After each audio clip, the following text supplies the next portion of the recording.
भारतीय वज़ीर ख़ारजा ने कहा है कि कतर की अदालत की तरफ से इसराइल के लिए जासूसी करने के इल्ज़ाम में सज़ाए मौत पाने वाले 8 साबिक़ बहरिया अहलकारों की रिहाई के लिए हर मुमकिन कोशिश की जाएगी।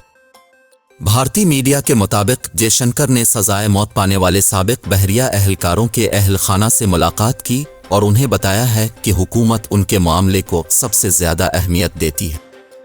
भारतीय मीडिया के मुताबिक अगस्त 2022 में दोहा में उन 8 अफसरान को गिरफ्तार किया गया था जिनमें वो कप्तान भी शामिल थे जो कभी जंगी जहाज़ों की कमान करते थे।